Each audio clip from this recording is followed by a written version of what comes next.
Это 4 альбома, каждый из которых показывает одни из лучших результатов в соответствующих жанрах. Это узнаваемый голос и неповторимая инструментальная работа, которая моментально уносит в свой особенный аудиолирический мир, полный ярких эмоций и самых острых переживаний, живых образов и выдуманных событий. И потому это один из немногих примеров многим позитивным тенденциям и креативных выборов, которые может сделать группа, делать каждый новый релиз уникальным и остановиться, когда оказываешься в творческом тупике. И слава Украине, дамы и господа, меня зовут Эш, и сегодня мы с вами поговорим про My Chemical Romance. Обсудим, конечно же, несколько фактов из их биографии, равно как и проранжируем альбомы в их дискографии. Итак, поехали! Данное видео выходит при поддержке спонсоров на Патреоне и Телеграме. Получить ранний доступ к контенту и увидеть свое имя в титрах каждого нового ролика можно по ссылочке в описании. Благодарю всех и каждого за поддержку.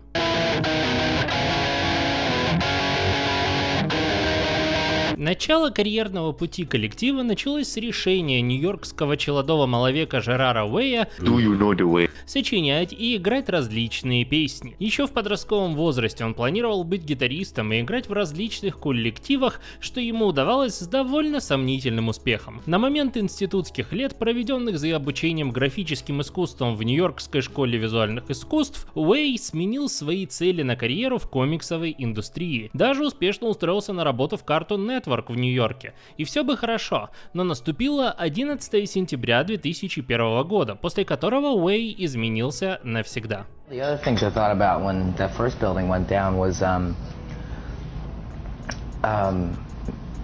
big thing that went through my head was, you know, everything's kind of pointless that you're doing right now. I was involved in commercial art in New York, trying to pitch a show to Cartoon Network.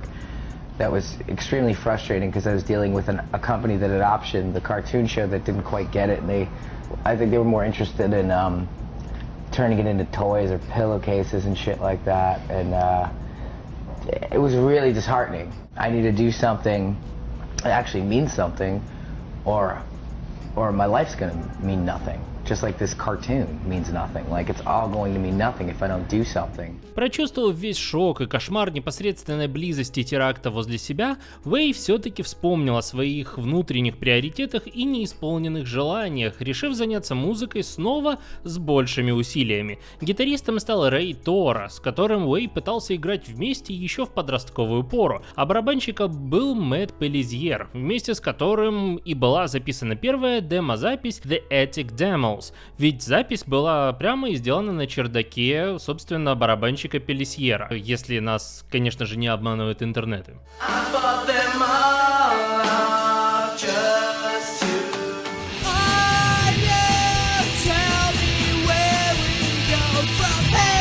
Демка в конечном итоге впечатлила младшего брата Уэя по имени Майки, который вызвался играть в группе на бас-гитаре, а вскоре после представления демо-записи для Eyeball Records вторым гитаристом в коллективе стал Франко Йера, на тот момент покинувший андеграундную группу Pansy Prep. Само название группы My Chemical Romance практически полностью позаимствовано из книжки Ирвина Уэлша под названием «Экстази. 3 истории химической романтики», если переводить совершенно дословно, на которую Майки наткнулся во время работы в книжном магазине. Не сказать, что как-то сама книжка и ее контент как-то повлиял на группу и концептуальную направленность их, собственно, креатива, но фраза была прикольной, и чего уж греха таить, само название My Chemical Romance звучит очень даже здорово и оригинальнее многого, чего нам слышно и видно даже сегодня. И вот практически через пару-тройку месяцев после официального формирования группа выпускает дебютный альбом под названием «Я дал тебе свои пули,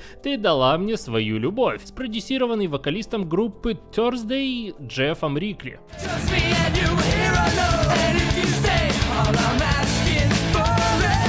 Альбом практически со старта заимел вполне себе неплохую такую популярность среди пользователей первых стриминговых платформ и тематических веб-сайтов типа MySpace или Pure Volume, а первые концерты по клубам послужили очень даже достойным, хоть и таким довольно скромным все-таки стартом в сравнении с тем успехом, что их ждал впереди. Очевидно, что дебютник производил намного более яркие впечатления и реакции, чем он производит сейчас. Все-таки прошло очень много времени с его выпуска. Если говорить откровенно, то все-таки это далеко не самая лучшая работа коллектива за всю его карьеру.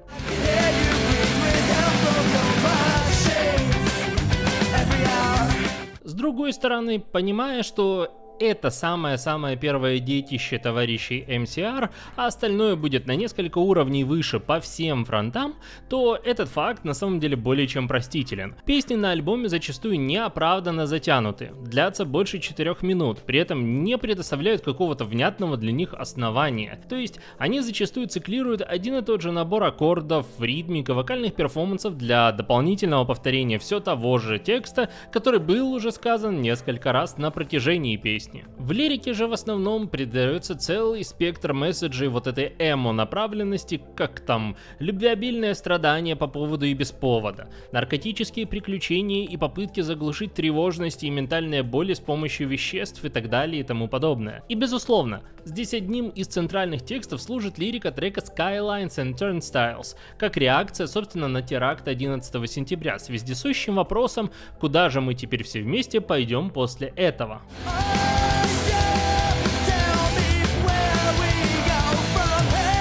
Тем не менее, стоит признать, что этот текст здесь скорее представляет исключение, как представляющий индивидуальный и животрепещущий месседж среди всех остальных эмо-лирик. Я знаю, что многие фанбои понапридумывали целый спектр мнений и расшифровок текстов этого релиза, подавая лирику как полноценную историю модели Бонни и Клайда, что начинается от заголовка и заканчивается соответствующими строками в финале альбома о бесславном конце, собственно, героев альбома.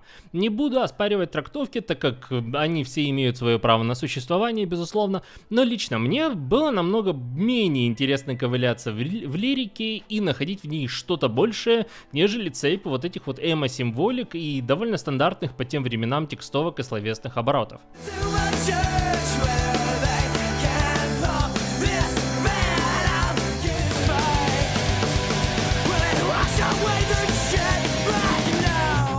Больше того, именно потому, что сам вокальный перформанс Уэя еще не дойдет до высокого уровня последующих релизов, а гитаризм вряд ли что-то сыграет, кроме вот привычно альтернативно-метальных или панковых или постхардкорных рифов, то все эти лирические месседжи просто затерялись в монотонном и устаревшем по сегодняшним меркам звуке. С другой стороны, альбом здорово пробирает своей искренностью и своей живостью, и своей вот этой вот звуковой абразивностью. Это факт. Если просто представить тот самый период, начала 2000-х, молодых людей, еще не отошедших от шоков социальной действительности и пытающихся реагировать на них максимально истерично, максимально экспрессивно, то этот альбом может здорово зайти как аудиоиллюстрация ментально-эмоционального состояния ребят из коллектива. Как минимум, Жерарда точно. Этому отдельно способствует живой и шероховатый звук, как я уже сказал, равно как постоянно колеблющийся и такой нестойкий вокал, срывающийся то на крики, то на всхлипы, то на что-то там еще. А самое главное, альбом представит музыкально-лирический фундамент для последующего креатива, превращая вот это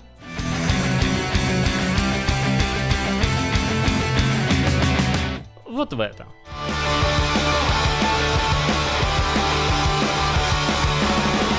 Успехов дебютника было вполне достаточно для того, чтобы группа успешно подписала контракт с Reprise Records или Reprise Records, не суть важно, в 2003 году на создание второго релиза и последующую его там продажу, продвижение и все вот эти бизнес-маркетинговые дела. И уже к 2004 году свет увидел один из лучших альбомов коллектива Three Cheers for Sweet Revenge, который я до сих пор считал первым к своему стыду. То есть я думал, что Three Cheers это был только первый альбом, Черный парад вторым, Danger Days третьим, и на этом все. Они больше ничего не выпускали. В общем, многое для себя открыл, что только в плюс.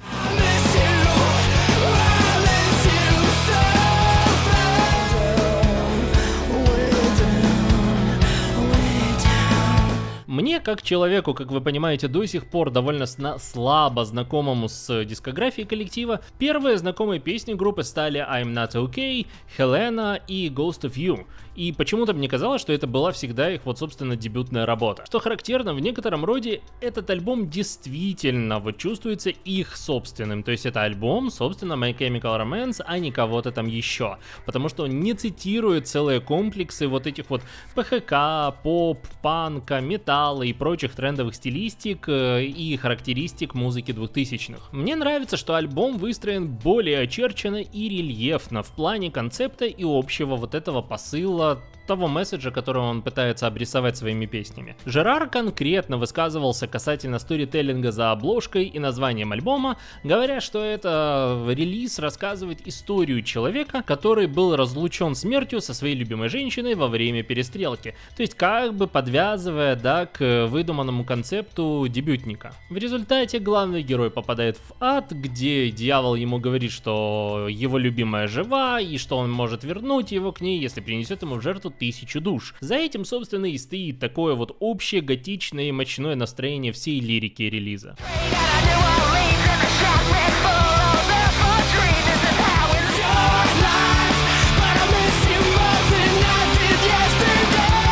Что характерно, песни могут быть очень легко интерпретированы вне этого контекста, особенно для людей, которые вообще не являются хардкорными фанатами, просто включают, слушают и как бы не связывают, да, одно с другим. Особенно если брать во внимание конкретно лидирующие синглы с этого альбома. I'm Not Okay, например, это попытка объяснить реальность и суровость ментальных проблем человеку, который переживает от физических проблем намного более такого поверхностного уровня. Хелена — это песня прощания с бабушкой Жерарда, равно как и его рефлексия о потере дорогого человека и неспособности до конца понять и принять вот эту утрату. Ghost of You — это такой же крик прощания и тоски, только уже с романтическим партнером, где ГГ понимает, что все нынешнее в его жизни катится только к худшему. С другой же стороны, мы видим на протяжении трек-листа и, собственно, попытки раскрыть концептуальную сюжетность и трагичную развязку всей истории.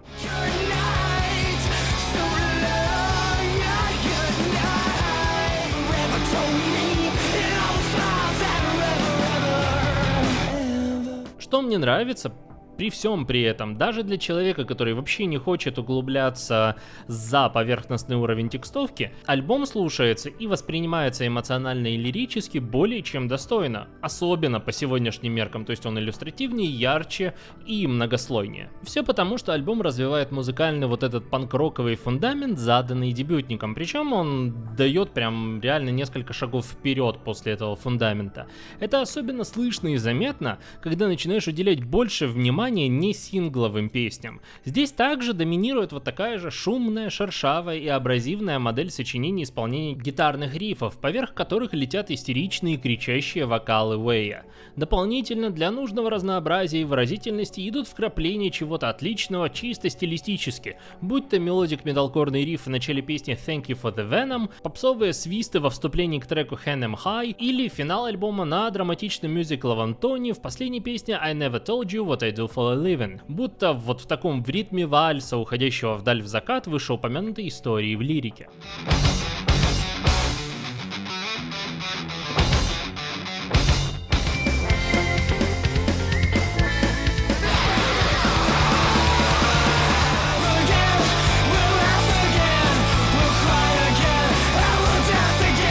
Что же касается лидирующих синглов, как I'm Not Okay, Ghost of You, Helena и даже Thank You for the Venom, о которой мы говорили выше, то каждый из них служит просто удачнейшим попаданием в то или иное вот это музыкально-стилистическое направление, на которое был он нацелен. Простыми словами, альбом своим костяком держится на таком панк-роковом звучании с малыми отклонениями в соседние жанры для разнообразия. Но сингл I'm Not Okay — это полноценно панк-роковый или даже хардкор-панковый, точнее бенгер, из-за его вот этой многосоставной аккордовой структуры и полифонии с вокальными партиями.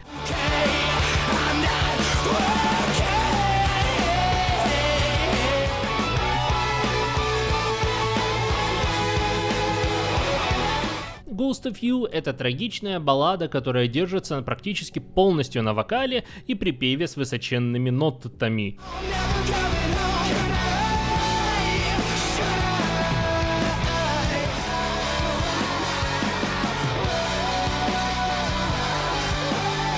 Helena — это практически пост-хардкорная или даже эмо-корная молотилова на истеричном тоне вокала и максимально динамичными партиями гитар, равно как и вокалов.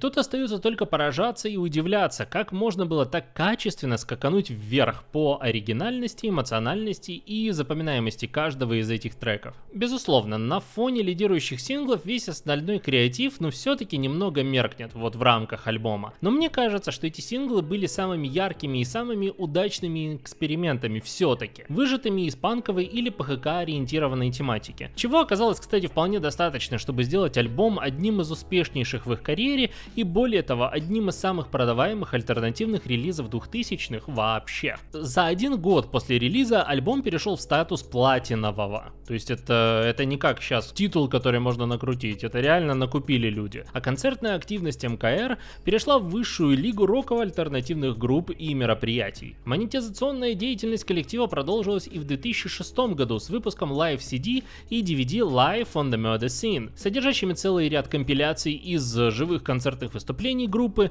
равно как и DVD, документалочку со всеми важными на тот момент биографичными описаниями коллектива. Больше того, массовая популярность альбома была также отмечена и другими биографами, например, документалкой от Пола Штеннинга под названием Something Incredible This Way Comes, равно как и целой неофициальной компиляцией документальных материалов Things That Make You Go То есть с альбомом господа по праву стали одними из самых ярких и узнаваемых альтернативных групп середины 2000-х. И даже уход из состава группы первого барабанщика Пелесьера не особо помешал их дальнейшему успеху. Мне в этом плане очень нравится тот факт, что группа практически перестанет делать панк-роковый контент модели Three Cheers в дальнейшем. И это, на мой взгляд, одно из самых лучших решений, которое группа сделала за свою карьеру, ведь дальше будет только лучше с последующими альбомами.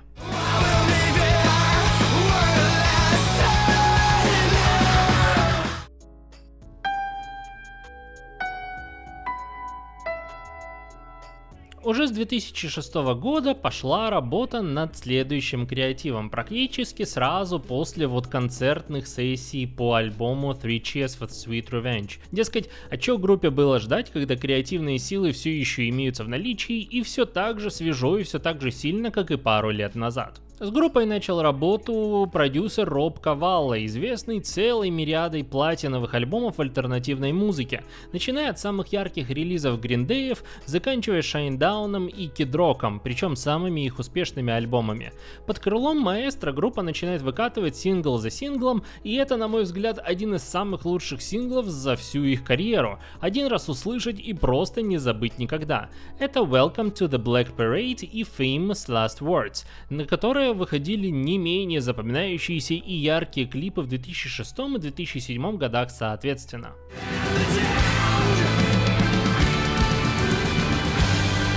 Дополнительно было проведено очень качественное промо альбому, и такой вот очень интересный продвиженческий подход был выбран, вырисовывая совершенно новую главу в музыкальной карьере группы, как раз основываясь на таком визуальном и эстетическом ощущении от альбома, к которому мы вернемся, кстати, позже. В поддержку релиза устраивались не самые многочисленные концерты, ориентированные на создание скорее вот некоторого ощущения эксклюзивности или даже культовости. То есть для того, чтобы создать ощущение некой близости с хардкорными фанатами. Одним из первых таких выступлений было шоу в Лондоне на 1800 человек, когда в начале которого было объявлено, что My Chemical Romance выступать не будет, а вместо них будет выступать группа Черный Парад. Понятно, что у людей начало печь в седалищах, и люди уже были готовы выбрасывать билеты в мусорку и выбрасываться сами в мусорку, но потом стало понятно, что это, собственно, группа My Chemical Romance выступает под новым амплуа и выступает с совершенно новым материалом.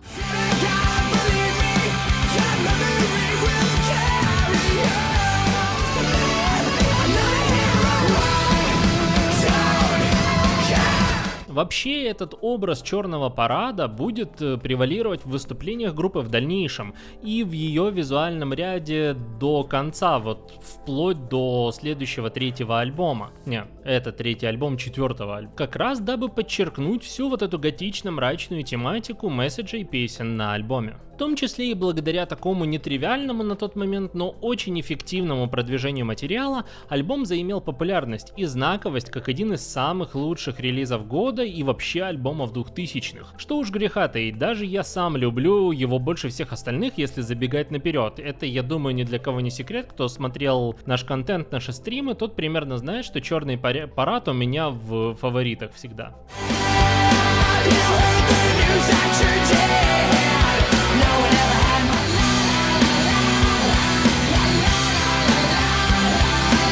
Это, безусловно, означало целую цепь позитивных благ, которые свалились на голову группе, но этому была и такая обратная, и не самая приятная сторона. Альбом и группу в целом обвинили в продвижении якобы суицида и культа самовредительства. Об этом как раз в 2006 году писала британская Daily Mail. Тут стоит понимать, что желтушная пресса и масс-медиа очень сильно любили обвинять все что угодно в продвижении девиантного поведения среди молодежи. Культ насилия, агрессивности везде и всюду спихивался на там насильственные игры типа GTA и Manhunt.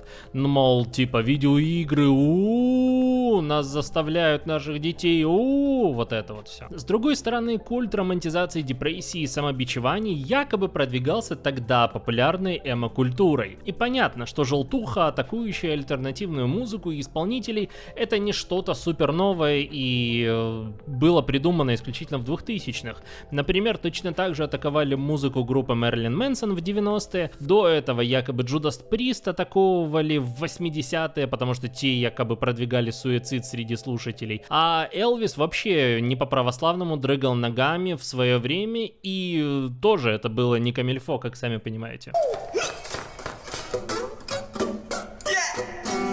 То есть понятно, что желтуха есть желтуха, и что упоминание МКР в прессе было только им на руку, и продвигало их альбом все больше, больше и чаще и чаще.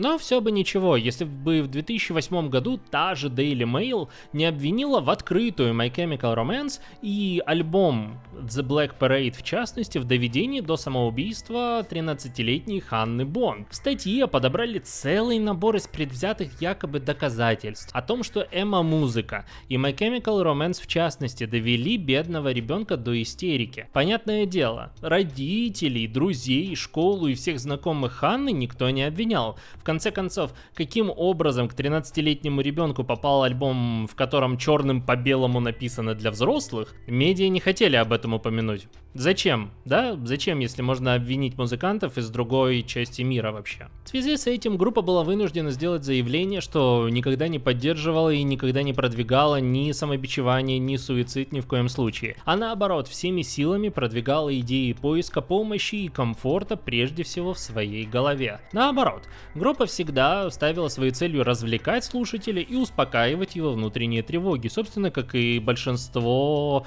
артистов. Для того и создано, чтобы развлекать и успокаивать.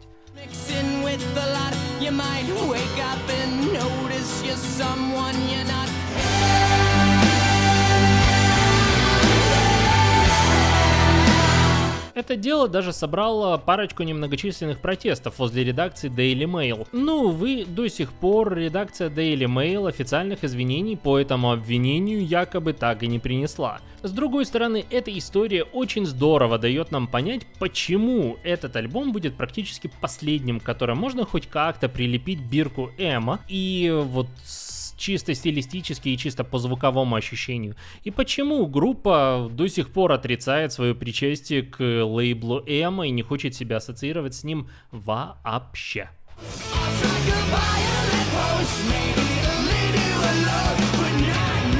Касательно альбома самого, мы с вами уже успели поговорить о нем потреково и обсудить его детально, как и в музыкальных, так и в текстовых аспектах. Поэтому я постараюсь особо не повторяться и отсылаю вас к детальному обсуждению, собственно, в видео, которое будет где-то вот рядом в описании. Поэтому я скажу только самое главное, чтобы не повторяться еще раз.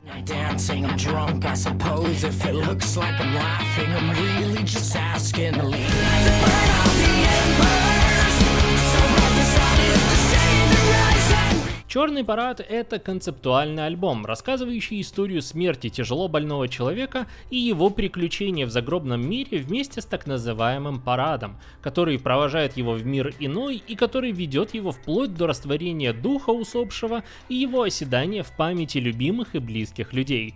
Вместе с этим в лирику альбома вплетен еще целый ряд личных откровений и эмоциональных историй, собственно, Жерара Вэя и его размышления о том, какой может быть человеческая жизнь после смерти, особенно если эта смерть произошла с твоим любимым человеком. Сюда же вплетаются и различные человеческие наблюдения, там смены ценностей и культурных мотивов в обществе, как в песне Teenagers или откровения о себе самом в треке «Мама».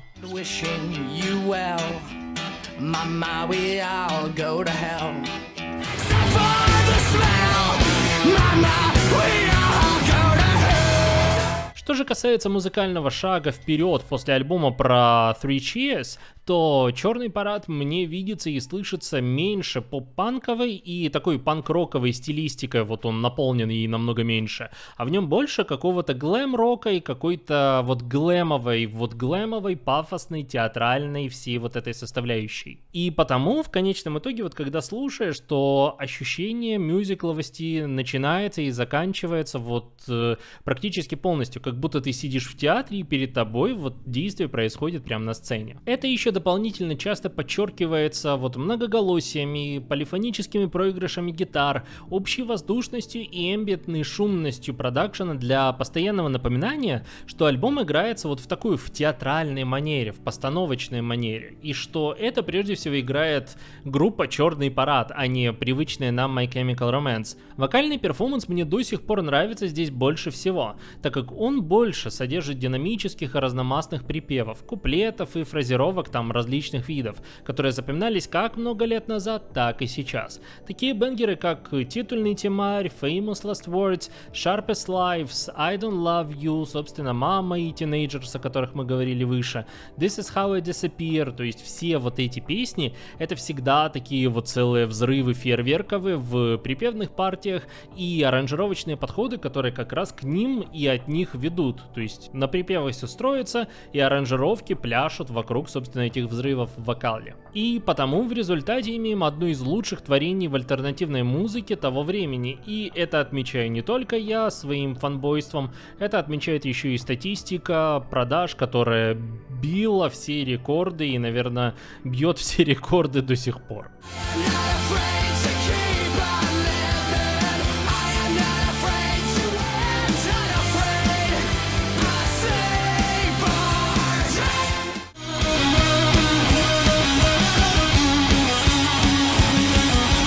Успех «Черного парада» был колоссальным, равно как и количество концертов с одним и тем же набором песен, с одним и тем же набором костюмов, декораций, тем и настроений. Группе это порядком поднадоело за пару лет, в придаче и вышеупомянутый скандал с эмо тоже не особо грел душу, им не хотелось ассоциироваться с вот этим эмо-ощущением всю свою карьеру. Многим группам наверняка было бы удобнее ехать по рельсам успешной модели альбомов, да, один успешный, давайте повторять его до тех пор, пока мы перестанем быть успешными, как это было там с буллетами после альбома Scream Aim Fire. Но товарищи МКР решили такого не делать, и за что им отдельное уважение еще раз. Преисполнившись темным настроением и депрессивно-готичными месседжами, группа решила сделать что-то более легкое, что-то более живое и что-то яркое в альтернативно-роковых тонах. Именно для этого, очевидно, и был приглашен продюсер Брэндон О'Брайен, известный своими работами с группами типа Mastodon, Pearl Jam и моими любимыми AC/DC, что наверняка тоже дало свой вклад в трансформацию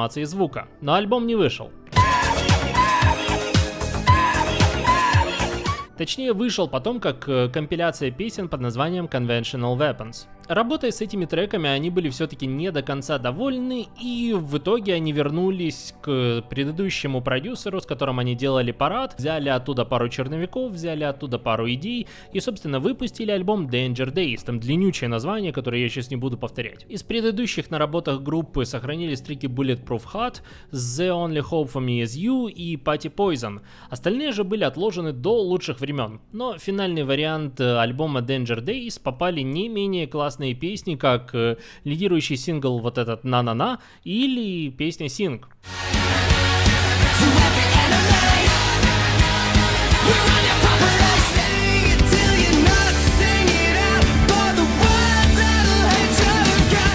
Что характерно, все эти центральные синглы я так или иначе слышал еще в 2010-е, не осознавая, что это все те же My Chemical Romance, которые сделали парад. То есть как-то так уж случилось в 2010-е, что я My Chemical Romance не слушал вообще, но по радио, по телевизору, где-то фоном вот эти песни слышали, и прослушивая альбом сейчас, я вспоминаю, что да, я знаю эти песни, оказалось, что это My Chemical Romance.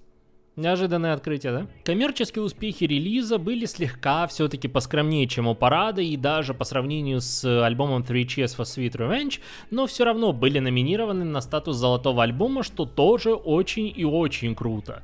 И это указывает на то, что креативные поиски и попытки отыскать что-то новое и не похожее на былое может быть еще и выгодным, как оказалось. Забегая наперед, стоит также признать, что эта компиляция поп-роковых и альтернативно-роковых песен на сегодня слушается намного свежее, развлекательнее и приятнее, чем поп-роковые релизы 2022 года. Это факт, к сожалению. Я это говорю к тому, что если бы, допустим, сегодня группа вернулась с этим альбомом Danger Days после паузы, после Черного парада, то я думаю, она бы имела не меньший, а может быть даже еще и более впечатляющий успех.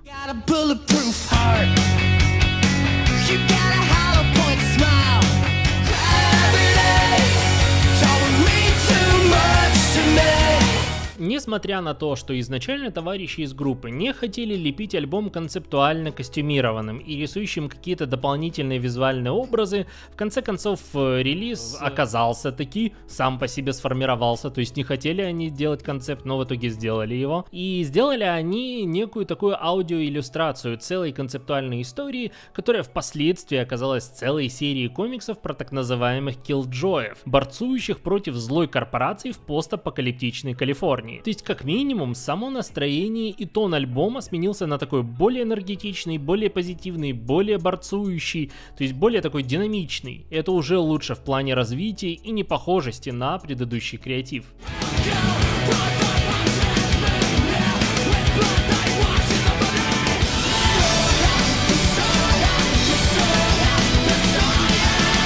И пускай лирически альбом не всегда и всюду указывал на развитие вышеупомянутого сюжета, ведь каждую из отдельных песен можно точно так же там разбирать и декодировать как угодно. Особенно можно просто поверхностно все списать на цепь вот этих вот эмоциональных, личностных переживаний и месседжей, там каких-то мотивирующих моментов, каких-то романтических моментов, каких-то драматических моментов и так далее. То есть включая какие-то там месседжи о том, что нужно жить сердцем, а не разумом, что нужно действовать так, как думаешь сам, и не смотреть на реакции других людей, что нужно жить и мотивировать, и сплотиться, и противостоять. Ну, в общем, все лучшее против всего плохого. То есть не сказать, что содержательно там господа как-то открыли нам заново Америку, но они передают то ощущение и то мелодраматичное настроение, которое служит довольно свежим контрастом для такого антиутопичного концептуального фундамента.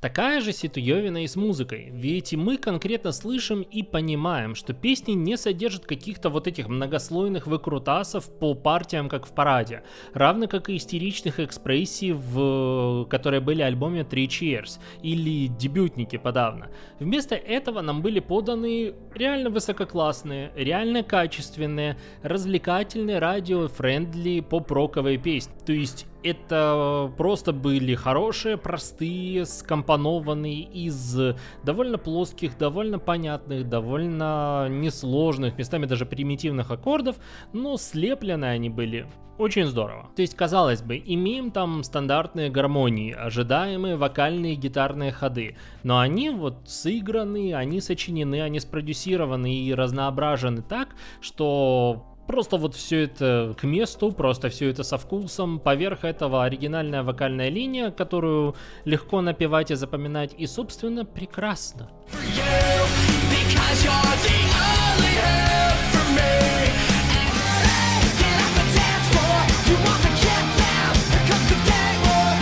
И потому получаются у нас такие бенгеры типа Destroyer, типа Bulletproof Heart, типа Sin, где точно так же поп-роковый припев, простая аранжировка, 2 притопа, 3 прихлопа, запомнил и хорошо. При всем при этом, при том, что оно простое, при всем при этом, что оно довольно примитивное, оно чувствуется вот в этом жарком постапокалиптичном калифорнийском концепте. Оно чувствуется живым и таким настоящим. Это вот все еще чувствуется настоящая экспрессия My Chemical Romance. Потому это и не вызывает ощущения вторичности и повторения чего-то пройденного. То есть для дискографии MCR этот альбом определенно является крутым показателем развития и продолжения креативных поисков, которые, возможно, будут в дальнейшем реализованы на предстоящем альбоме, если он, конечно же, выйдет.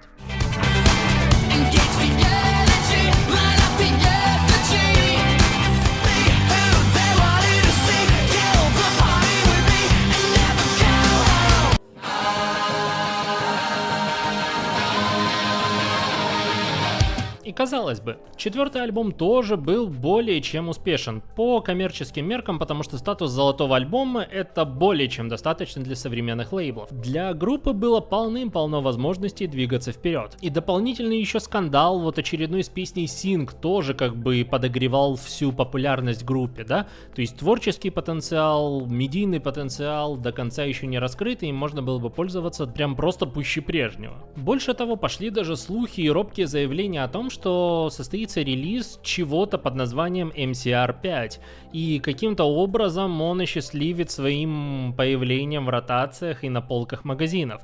Тем не менее, за новостями о новом альбоме к 2012 году гитарист Фрэнк Айера объявил о выпуске компиляции неизданных песен под названием Conventional Weapons. Это как раз вот те самые песни, которые были сделаны в период между Черным парадом и Danger Days.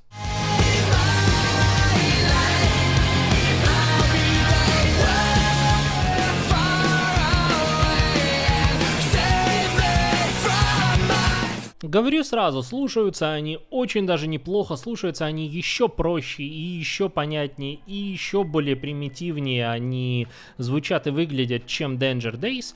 Они не притязательные, они простые, они просто фоновые поп-роковые песни. Вот включил любую радиостанцию роковую и получил что-то похожее. При этом я допускаю, что подобный примитивизм был намеренным выбором. Это было вот то, чего они хотели, чтобы отдохнуть после всего пафоса и многослойности Черного парада.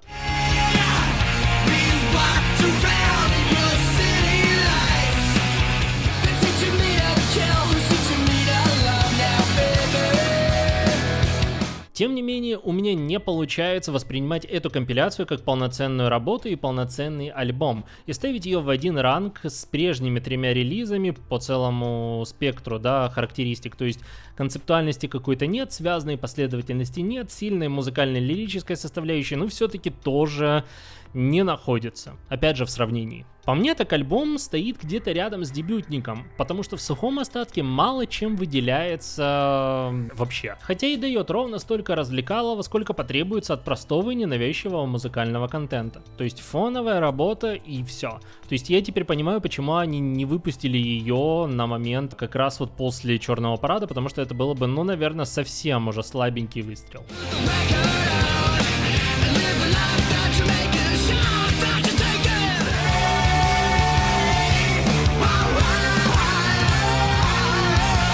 Печальнее другое. Эти работы ознаменовали фактически закат карьеры группы на долгие годы.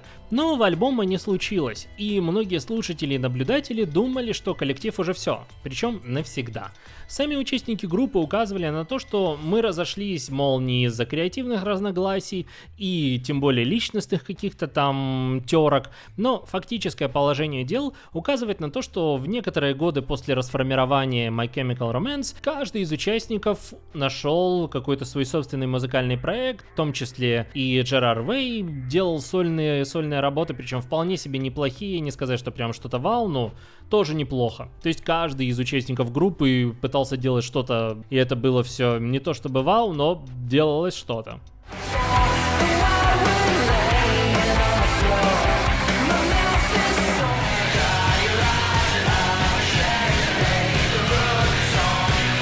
И собственно, если бы не внезапное воссоединение и движение по соцсетям в 2019 году, плюс относительно недавний релиз нового сингла, то вряд ли бы кто-то подумал, что MCR будут еще чем-то там нас радовать. Но посмотрим. Посмотрим, что нам даст будущее, ведь всегда остается вероятность того, что последний сингл все-таки был просто одноразовой акцией, и My Chemical Romance вернулись только поконцертить. Что тоже, безусловно, не самый худший расклад развития событий.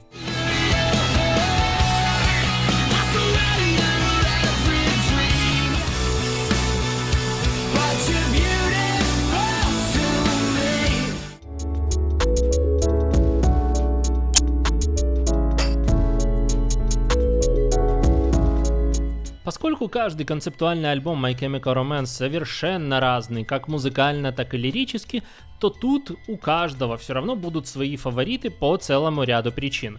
Тем не менее, могу конкретно сказать, что меньше всего в дискографии мне нравится и считаются выдающимися это дебютный альбом и компиляция Conventional Weapons. Причем это как раз тот случай, когда сам материал оказался на самом деле, более чем достойным для современной поп-роковой или пост-хардкорной сцены. То есть это вот такой середняк, в который бы группа попала бы сегодня очень даже неплохо в любую ротацию. То есть даже если бы Conventional Weapons вышел бы сегодня, мне кажется, его бы восприняли все-таки намного позитивнее, чем в 2012 году. Остальные три альбома для меня располагаются примерно вот в таком порядке. Меньше всего мне нравится 3 Cheers for Sweet Revenge, поскольку он был продолжением и развитием ПХК фундамента, который был заложен дебютником, с некоторым добавлением панк-роковых элементов для пущей пафосности и объемности. Затем Danger Days, поскольку группа не побоялась сделать реально кардинальный поворот в креативном развитии после Черного парада и выпустила очень качественные поп-роковые работы с ярким и живым концептуальным наполнением. В результате альбом слушать интереснее, намного интереснее, повторюсь еще раз, интереснее сегодняшних поп-роковых и альт-роковых альбомов. Ну и мой любимый альбом «Черный парад», ни для кого не секрет, был с самого начала этого видео, по понятным всем причинам, которые я уже озвучил, потому что это и концептуально, и это настроение, и это некоторое, возможно, даже попадание в ностальгию, и что уж говорить, мне нравится их вот эта вот вся такая некоторая готичная гусарщина в визуале, которую они выстраивают. При своих плюсах и минусах именно песни из парада для меня звучат все как один шикарно. Оригинально, многослойно, с эффектом такого оперно-мюзиклового ощущения и готически темным концептуальным месседжем, который не оставляет равнодушным даже сегодня. Другие же два альбома отстают от парада, на миллиметры. Это просто чтобы их ранжировать вот буквально там от одного к другому, потому что они безусловно разные. И каждому наверняка какой-то будет нравиться больше, чем два других. И это нормально. И это очень круто, вот когда у группы есть очень разные стороны, среди которых всегда можно выбрать что-то свое.